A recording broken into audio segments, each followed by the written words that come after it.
Hi, my name is Andrew Mays, and I'm a clinical pharmacy specialist in nutrition support at the University of Mississippi Medical Center in Jackson, Mississippi.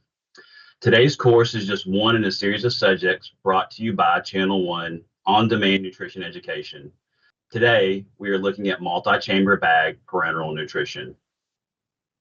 So what is MCB-PN? The ASPEN definition is standardized commercially available parenteral nutrition products that are formulations available from a manufacturer. These products require fewer compounding steps before administration. For example, multi-chamber bags containing concentrated amino acid solutions with or without electrolytes, plus concentrated dextrose with or without lipid injectable emulsions. For ease and purposes of this presentation, we will call these products multi-chamber bag parenteral nutrition, or MCB-PN. We will avoid the term pre-mixed as mixing and additives are required. In the US, there are two manufacturers that compound MCB-PN. They either come as a 2-chamber product or a 3-chamber product. We'll start to look at a few examples and the differences between the products in these next slides. This is the first example of a 2-chamber bag. On the left side, there's a dextrose chamber with or without calcium, depending on if the product contains electrolytes, with the administration port at the bottom on the left. There's a seal running down the middle, and then on the right, there's an amino acid chamber with or without electrolytes, and then the medication addition port on that right chamber for trace elements, vitamins, electrolytes, and/or the addition of lipid intravenous emulsions. This is a second example of a 2-chamber bag. On the left side is the dextrose chamber with or without calcium, again, depending on if it contains electrolytes.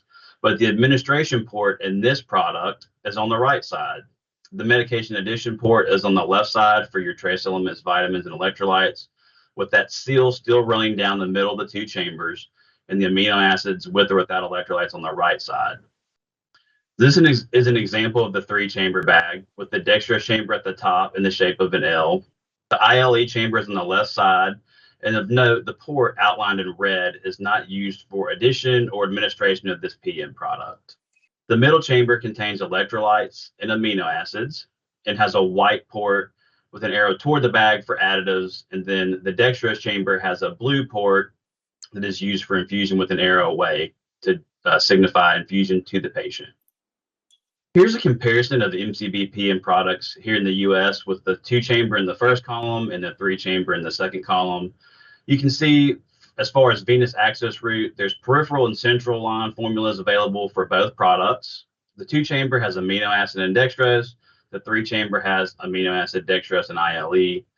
The volumes for the 2-chamber are either going to be 1 liter or 2 liter bags, with the 3-chamber varying between different products. The 2-chamber does have an option for electrolytes with or without electrolytes. However, the 3-chamber bag only has an option with electrolytes. The 2-chamber bag has an amino acid concentration overall of 2.75% up to 8%, and the 3-chamber bag has a concentration of 3.31 grams of amino acid per 100 milliliters of that 3-chamber bag. The dextrose concentration in the 2-chamber bag is 5% to 20%, and the 3-chamber bag contains 100 grams to 250 grams per bag in that 3-chamber bag. This slide shows a comparison of current ASPEN recommendations for adult electrolyte needs in 1 day compared to available MCB-PN products. Calcium, magnesium, phosphorus, sodium, and potassium are listed in this chart with daily requirement per day, 2-chamber MCB-PN amount per 1 liter, and 3-chamber MCB-PN amount per 1,026 milliliters. You can see the red box highlights magnesium, phosphorus, and sodium to just kind of give you an idea of how these products will meet the needs of your patient. What about advantages of MCB-PN? There's a potential for cost and time savings just to reduce manpower need in sterile environments. There's an ability to mitigate medication supply shortages. You can use these when you can't obtain dextrose solutions or amino acid solutions, or maybe even electrolytes to help mitigate those shortages.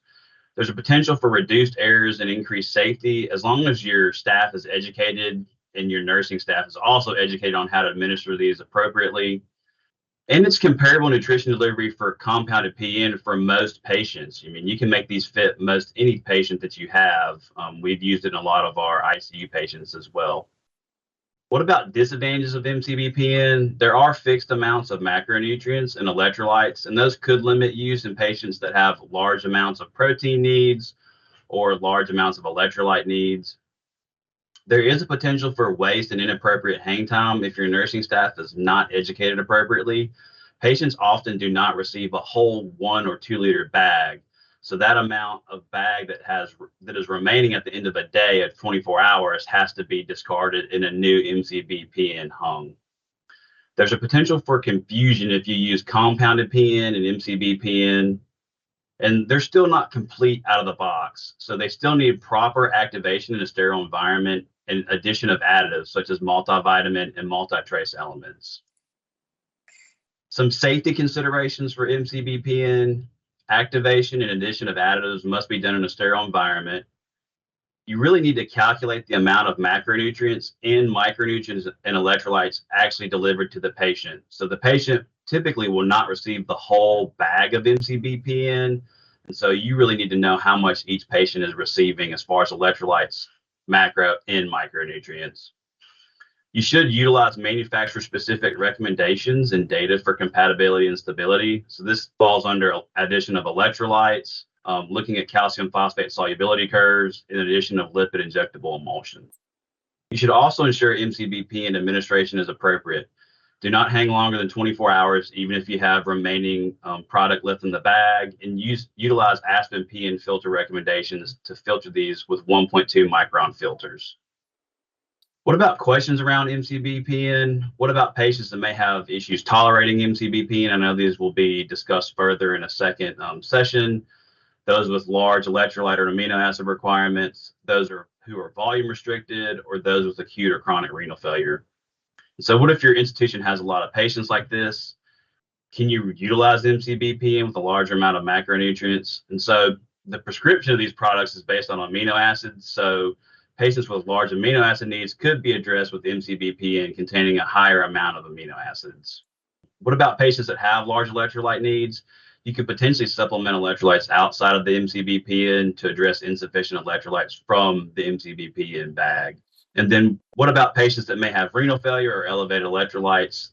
You know, looking at a formula that is electrolyte free could be an option for those patients. I would encourage you to watch for upcoming Channel 1 videos on nutrition and learn more from my esteemed colleagues.